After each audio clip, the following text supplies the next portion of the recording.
You know how modern life right now just feels like this high-speed game of Tetris on level 99? Oh, totally. You're just sweating, waiting for that one piece. Exactly. You're desperately waiting for that long, straight eyepiece to just drop and clear the board so you can, finally take a breath. Yeah, the ultimate relief. Right.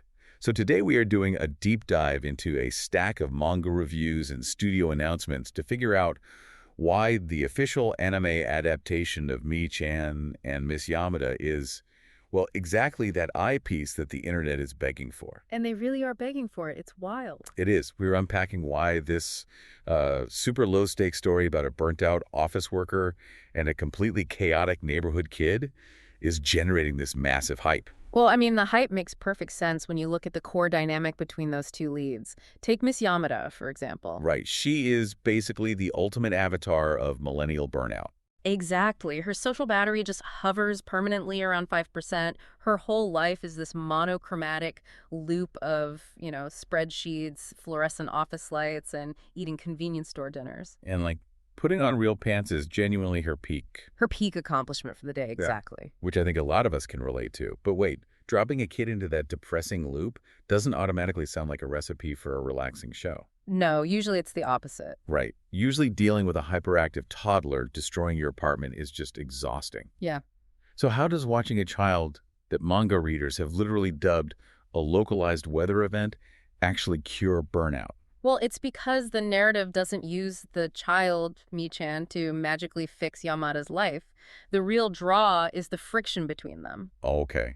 The friction. Yeah, because Mii-chan is this unfiltered tornado of grass stains and zigzag curiosity. So when she interacts with Yamada, it forces this utterly depleted adult to look at the world through the eyes of someone who thinks an empty cardboard box is like a spaceship to Mars. That is so funny. So it doesn't cure the burnout, Yeah. but it offers this momentary, hilarious relief from it. Right, exactly. So instead of a sprawling, world-ending fantasy quest to escape reality, the appeal is finding some leftover magic in a shiny pebble. Which is such a huge contrast to what's popular right now. I mean, we are so saturated with shonen fatigue. We really are. And that is the core of the Iyashikei, or healing genre. Fans are actively seeking out this specific kind of anime just to regulate their nervous systems. It's like a 24-minute weekly sanctuary. Exactly.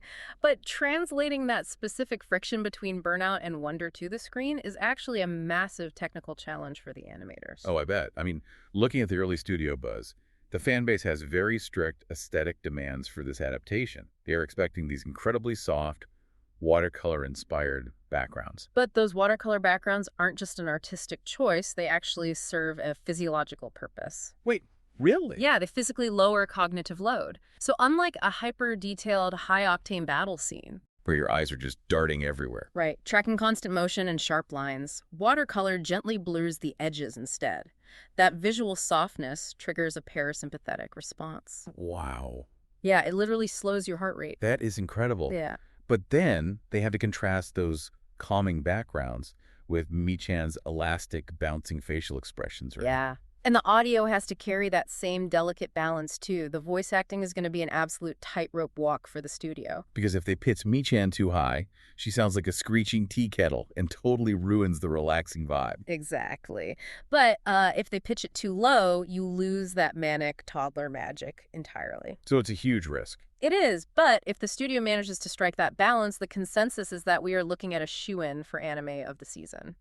It's basically a masterclass in using animation and sound design to create a literal exhale for the audience. Which we all desperately need. Wait, this isn't just another slot on a bloated seasonal schedule. It's an invitation to just stop doom scrolling, grab a juice box, and remember that a joyful, bizarre reality actually exists right outside your front door. Right. And if our entertainment choices reflect what we secretly crave in our real lives, does the surging demand for these mundane, healing stories suggest we are currently starving more for everyday simplicity than we are for grand, heroic adventures? Are we all just waiting for that eyepiece to drop? That is definitely something for you to ponder the next time you find yourself staring at an empty cardboard box.